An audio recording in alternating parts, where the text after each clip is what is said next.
In the last years of his life, Mr. Kredge believed that the spirits of the dead were telling him their stories, which he recorded for posterity. The following text is very reminiscent of those narratives, apart from the fact that it was titled like a piece of creative writing and written entirely in the third person. By way of comparison, most of the confirmed spirit writings start in the third person and then drift into first, perhaps suggestive of a deepening trance, and are simply signed and dated at the bottom.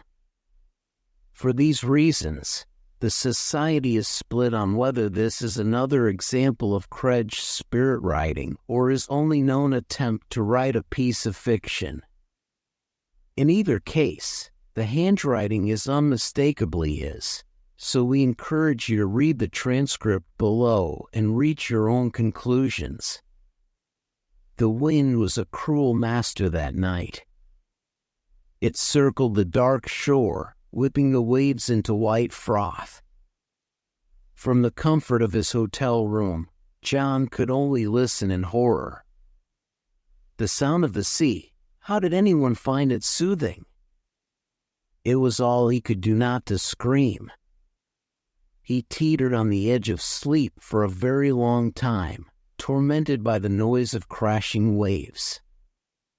Before he nodded off, he had the perverse idea that the beach and his brain were the same thing, somehow, because the night's terrible logic had made them one, and the waves that beat the rocks were violently smashing his own cerebral cortex. Then he had the idea that his brain had gone down to the bottom of the sea to get away from the violence of the storm. A strange feeling of calm washed over him. Suddenly, he was content to lie there forever, like a piece of coral, nibbled by the crabs, somewhere at the bottom of the Norwegian trench. For a few fleeting moments, he was asleep. Then the waves surged and startled him awake.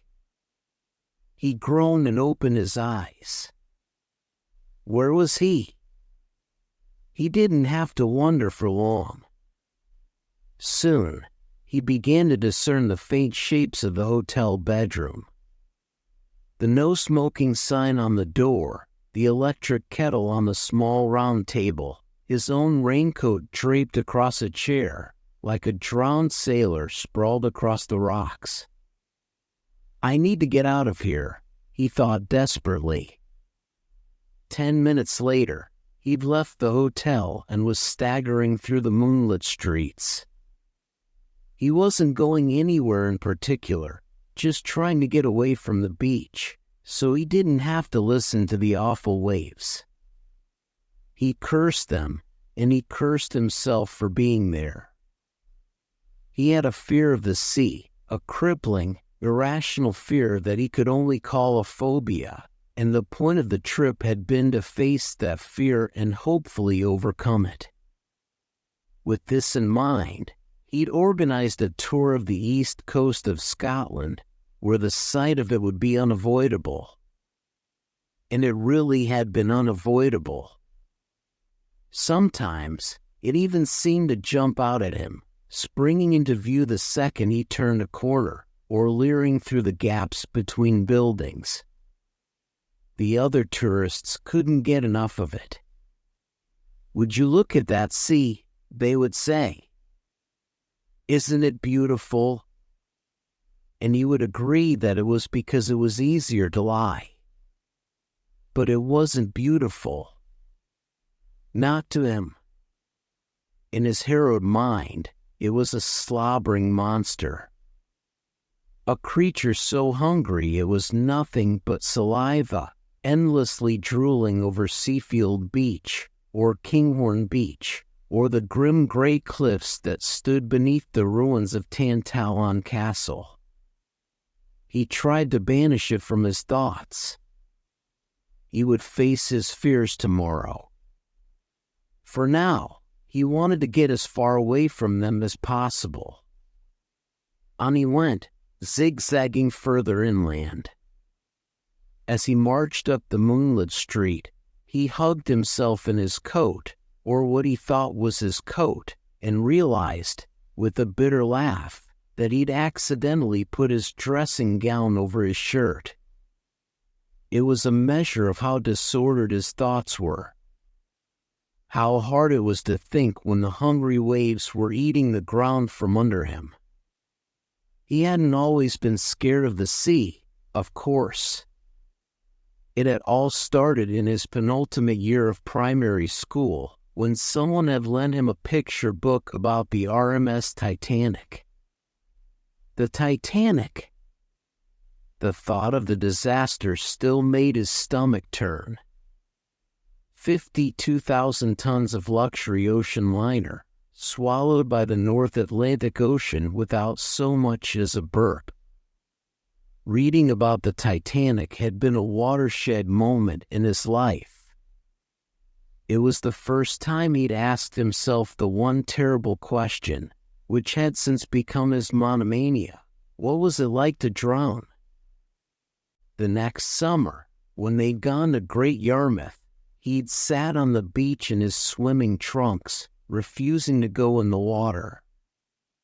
Again and again, his thoughts had returned to that one terrible question, like a doomed swimmer circling a whirlpool. What was it like to drown? The book itself was long gone, but he recalled parts of it with feverish intensity. The worst passage, by far, was the bit about the ship's funnels. Oh, God, the funnels. Even now, the thought of them made his skin crawl. When the ship had gone under, for giant funnels had filled with water. Dozens of swimmers had been sucked into them, never to be seen again. That had been the fate of so many passengers, to be gobbled down by the greedy ship, just as they were trying to swim away from it. And God only knew what that was like. To be trapped in a sinking ship, chest bursting, heart pounding, head spinning, till you had no choice but to open your mouth and inhale the ice-cold sea. The thought was more than John could bear. He stopped walking and threw up on the pavement. Then he wiped his mouth and staggered away, a brief sob escaping his lips, the sound of the sea still ringing in his ears. Eventually, an old couplet surfaced in his mind. Come unto these yellow sands, slash and then take hands. He stopped in his tracks, briefly beguiled by the sing-song invitation. It came, of course, from Shakespeare's The Tempest. They'd all had to do it for their GCSEs, and one fateful afternoon, John had been picked to read Ariel's lines to the whole class. He remembered perching on the corner of his desk, revealing, or rather pretending, that Alonso had drowned in a shipwreck. Full fathom 5 thy father lies, he told his classmates. Of his bones are coral made. Then something strange had happened. As he'd uttered those famous words, his head had started to spin. The face of a drowned sailor had flashed across his mind. Those are pearls that were his eyes, he'd managed to squeeze out. Nothing of him that doth fade, but doth suffer. His voice had started to wobble. His hands had started to shake. Before he'd got to the end of his lines, he'd suffered a full-blown panic attack, making him flee the classroom in terror. His peers had responded with 2 whole seconds of stunned silence, followed by the inevitable howls of laughter. Loud, shrieking, mean-spirited laughter. The sound of it had chased him down the hall, through the fire exit, all the way across the playground. It still haunted him, even now, 31 years and 200 miles away. Back in the present, it had started to rain. Even at this ungodly hour, John could hear the brrrr, brrrr, brrrr of a mechanical billboard switching ads. The night stank of dead fish and iodine. More than once in Scotland, John had wondered if his phobia was actually getting worse. He'd also started to wonder if the distinction between neurosis and psychosis was as clear-cut as he hoped it was. For instance, just a few days ago, he'd gone to Musselburgh for ice cream. It had seemed like a natural thing for a tourist to do, and he'd been determined to do it. Suffice to say, it hadn't gone well. He remembered standing on the beach, slowly eating 2 small scoops of rum and raisin. The sun had seemed doomed and desperate that evening, throwing up orange distress flares as it sank from view. During those haunted moments, the terrible sea had spread itself before him, uncanny in its perfect flatness, seeming to sparkle with pure malevolence. He'd felt like it was taunting him, somehow. And then he'd seen them. Those old schoolmates, trapped like flies in the orange light. They weren't laughing anymore.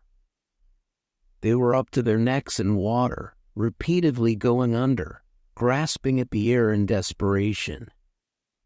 He hadn't panicked or called for help because he'd known at once that the vision wasn't real. Instead, he'd watched their doomed struggle in silence till they'd slid beneath the waves like a team of synchronized swimmers, never to be seen again. And that wasn't all. Later that day, during a downpour, he'd actually heard the sea laughing. Deep, malicious laughter booming out across the North Sea, shocking the seagulls from the wooden pier. The next morning, the sound of waves had been too much to bear, so he'd got in his car and headed for the Cairngorms National Park, desperate for a bit of respite. Halfway there, he'd realized with horror that he could still hear the ocean, even though he was 20 miles inland. How was that even possible? He remembered desperately fiddling with the car stereo, thinking it was somehow coming through the speakers, but it wasn't. It was all in his head. The waves were inside his head. He could feel them battering his cerebral cortex. At that point, he'd had to pull over on the road to catch his breath. Then he'd screamed at the top of his lungs, howled at the top of his lungs, cursed and swore, till his voice had echoed off the rolling hills and startled the grazing sheep. After that, he'd put the car in reverse and headed back to Edinburgh, defeated. What he'd realized then, what he should have realized at once, was that there was no escape from the sea. There was no getting away from it. Once you'd heard its voice, it lived inside you forever. There was no escape from the sea.